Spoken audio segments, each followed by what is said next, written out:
सूरज की तपती किरणें गांव की मिट्टी को झुलसा रही थीं। हवा में धूल के गुब्बारे उड़ रहे थे।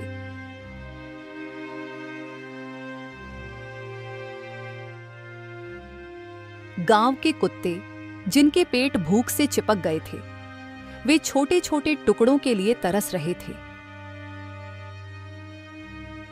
वही रघु नाम का किसान अपने खाली खेत को देखकर उदास हो रहा है। यह मिट्टी भी अब जैसे राख बन गई है। पिछले साल तक यहाँ गेहूं की लहरें दौड़ती थीं, अब तो सांस लेने तक में धूल उड़ती है। हे भगवान, ये कैसी विपदा आ गई। कई महीनों से बारिश नहीं हुई है, खेत सूख गए हैं, बीज बोना भी मुश्किल हो गया है।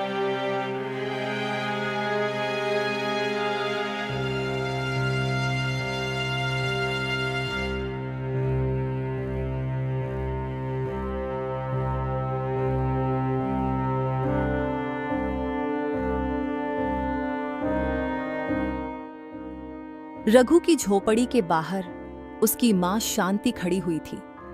वह रघु को अपनी ओर आता हुआ देख रही थी।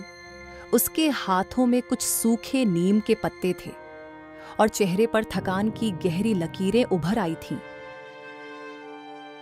बेटा, यह नीम के पत्ते पीस लेना और पानी में मिलाकर बच्चों को पिला देना। उनके शरीर पर चकत्ते पड़ गए हैं, शायद इससे कुछ राहत मिल जाए। रघु ने मां के हाथों से पत्तों को लिया और उन्हें करीब से देखा। वे इतने सूख चुके थे कि हल्का सा दबाने पर चूर चूर हो गए। यह देख उसका मन भारी हो गया। माँ, यह नीम भी तो सूख गया है। इसमें अब औषधि कहाँ बची है? हमारी जमीन की तरह यह भी बंजर हो चुका है। शांति ने आंखें बंद की और गहरी सांस ली। तभी रघु की छोटी बहन मधु एक टूटे हुए घड़े में पानी लेकर आती है। उसके चेहरे पर उदासी की बूंदें झलक रही हैं। भैया, आज सुबह गोकुल चाचा कह रहे थे कि अगर 2 दिन में बारिश नहीं हुई तो हमें गांव छोड़कर जाना पड़ेगा। जाना कहाँ? शहर में भीख मांगने या फिर बलराज के खेतों में मजदूरी करने? नहीं मधु, मैं इस जमीन को छोड़कर नहीं जाऊंगा। ये हमारे पिताजी की मेहनत है। रघु! तभी दूर से एक आवाज गूंजी। रघु ने मुड़कर देखा। जमींदार बलराज का नौकर कालिया एक मोटा डंडा लिए उनकी झोपड़ी की ओर बढ़ रहा था। उसकी चाल में अहंकार था। वह रघु के पास आता है और कहता है, रघु, मालिक ने तुझे बुलाया है। तेरा कर्ज अब आसमान छू रहा है। तू कब तक बहाने बनाएगा? रघु का चेहरा सख्त हो गया। उसने कालिया की आंखों में देखा और जवाब दिया, कर्ज? उसने तो हमारे खेत का आखिरी पानी तक निचोड़ लिया। अब क्या बचा है देने को? हमारी हड्डियां? देख रघु, बहुत बातें मत बना। अगर कल तक पैसे नहीं दिए तो यह झोपड़ी भी हमारी होगी। मालिक का हुक्म है।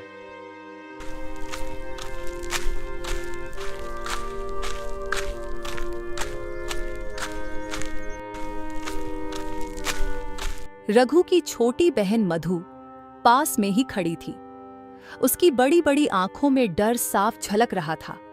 कालिया के जाने के बाद वह रघु से कहती है, भैया, अब क्या होगा? क्या वो सच में हमारा घर ले जाएगा? डरो मत मधु, जो होगा देखा जाएगा। मैं कोई रास्ता निकालूंगा।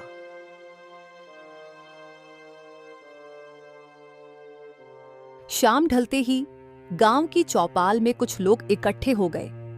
एक पुराना बरगद का पेड़ वहां खड़ा था, जिसकी छाया अब सूखी टहनियों की वजह से टूट टूट कर बिखर रही थी। गांव वाले चुपचाप खड़े थे, लेकिन हवा में तनाव साफ महसूस हो रहा था। बच्चों, यह गांव बहुत कठिन समय से गुजर रहा है। चारों तरफ सूखा पड़ गया है। जंगली जानवर भूख प्यास की वजह से मर रहे हैं। मैंने अपने जीवन में ऐसा कहर पड़ते हुए कभी नहीं देखा। हाँ चाचा, इस बार इतना ज्यादा सूखा पड़ गया है कि जीना भी मुश्किल हो गया है। ऐसा लगता है जैसे अब तो भगवान भी हमसे नाराज हैं। पूजा पाठ, यज्ञ सब करके देख लिया। नहीं बेटा, यह इम्तिहान है। हमारे पूर्वजों ने भी ऐसे ही संकट देखे थे। मेरे दादाजी बताया करते थे, जब इस गांव पर पहली बार अकाल पड़ा था तो एक साधु ने हमें एक चमत्कारी हल दिया था। उस हल की धार पर सूरज की रोशनी पड़ते ही बंजर जमीन में हरियाली फूट पड़ती थी। चमत्कारी हल? अरे चाचा, आपने किसी फिल्म की कहानी सुन ली क्या? ये सब अंधविश्वास है चाचा।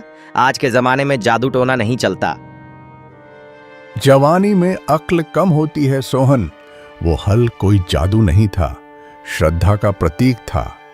वो सिर्फ उसी के हाथों काम करता था जिसके दिल में इंसानियत और ईमानदारी हो। रघु, जो अब तक चुपचाप सब सुन रहा था, वह अचानक आगे आया। उसकी आंखों में एक नई चमक थी, जैसे उसे कोई मकसद मिल गया हो। चाचा, अभी वो हल कहाँ है? मैं ये हल ढूंढने जाऊंगा। अगर यह सच में है तो हमें कोशिश तो करनी चाहिए। सुना है कि वह पुराने पीपल के पेड़ के पास कहीं दबा हुआ है, लेकिन उसे पाने की शर्तें हैं। वह सिर्फ सच्चे और मेहनती किसान के लिए ही काम करेगा। ठीक है, मैं भी तुम्हारे साथ चलूंगा। देखते हैं यह चमत्कार कितना सच है या बस गांव वालों की बनी बनाई कहानी है।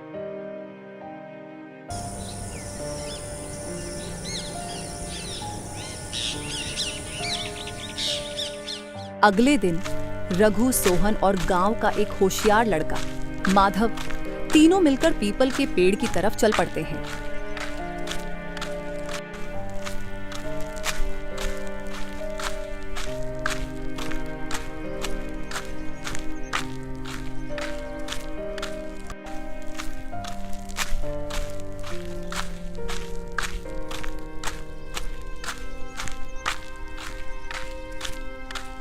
चाचा, वो देखो, वो रहा पीपल का पेड़।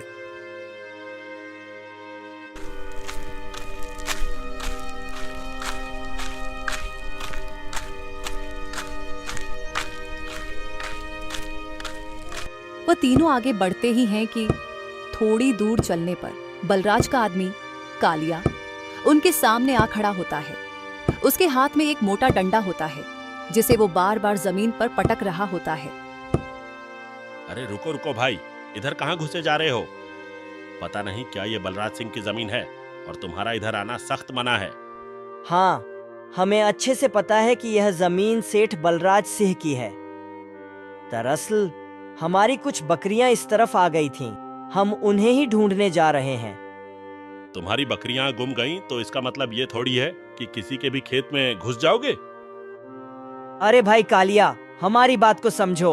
अगर हम समय पर नहीं पहुंचे तो हमारी बकरियों को जंगली कुत्ते खा जाएंगे। अरे जब तुमसे बकरियां संभलती नहीं तो फिर रखते ही क्यों हो? भाड़ में जाओ तुम और तुम्हारी बकरियां। मेरे होते हुए तुम एक कदम आगे नहीं रख सकते। ये देखकर सोहन का खून खौल उठा। वह आगे बढ़ता है और अपनी लठ से कालिया पर एक जोरदार वार करता है और कालिया वहीं जमीन पर गिर पड़ता है। भाग यहां से, वरना तीनों मिलकर यहीं पर तेरी चटनी बना देंगे। कालिया अकेला होने की वजह से डरकर वहां से भाग जाता है। रघु, सोहन और माधव आगे बढ़ते हैं और पीपल के पेड़ के पास पहुंचते हैं।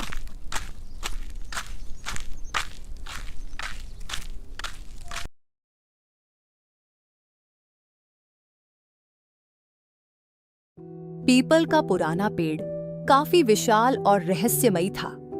उसके नीचे एक बड़ा पत्थर दबा हुआ था जो रहस्यमयी लग रहा था। चाचा, लगता है हमें यह पत्थर हटाना पड़ेगा।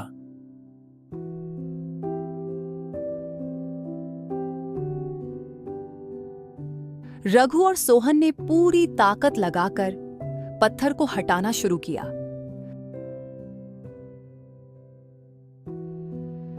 वह देखते हैं कि पत्थर के नीचे सचमुच एक सुनहरा हल दबा हुआ था जिससे एक सुनहरी रोशनी निकल रही थी।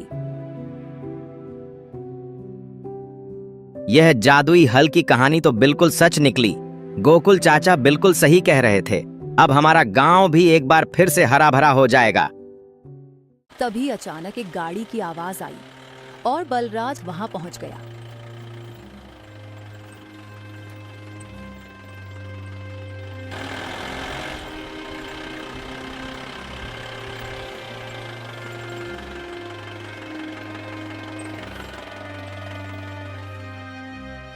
तुम गरीब लोगों की इतनी हिम्मत कि तुमने मेरे आदमी को मारा, और तुमने मेरे खेतों में घुसने की हिम्मत कैसे की?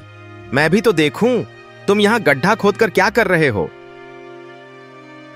बलराज गड्ढे की ओर बढ़ता है और गड्ढे में दबे जादुई हल को देखता है।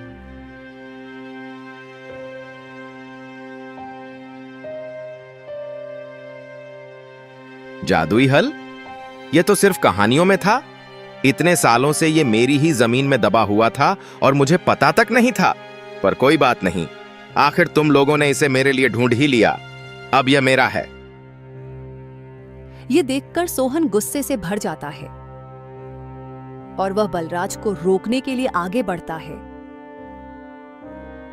रुक जा बलराज सिंह, ये तेरे काम की चीज नहीं है। चुपचाप उससे दूर हट, वरना मुझसे बुरा कोई नहीं होगा।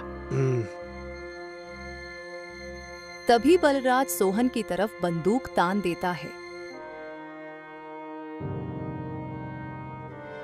जानता है ना ये क्या है? इसकी एक गोली और तेरी बोली बंद।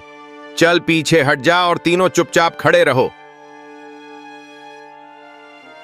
तभी अचानक वहां एक संत बाबा प्रकट हुए।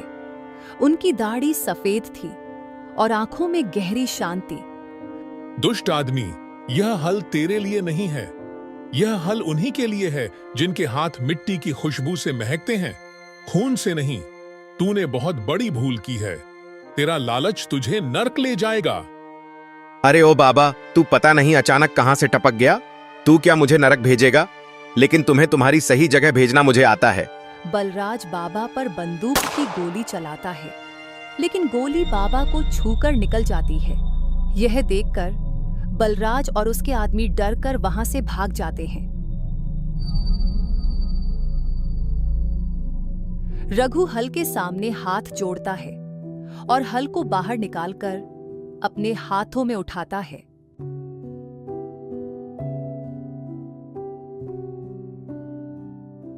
बाबा, हम इस हल को कैसे इस्तेमाल करें? बेटा, बस अब इसके साथ विश्वास और प्रेम से जुट जाओ। इसे अपने बैलों के साथ जोड़कर खेतों में चला दो।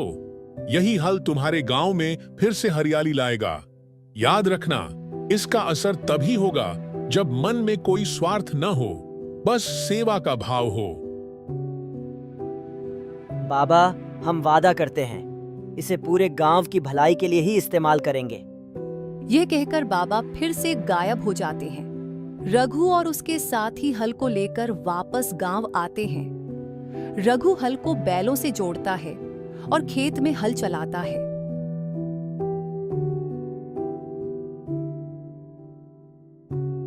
कुछ देर बाद मौसम बदलता है और गांव में बरसात शुरू होती है। धीरे धीरे गांव में फिर से हरियाली निकलने लगती है। यह देखकर सभी लोग बहुत खुश हो जाते हैं।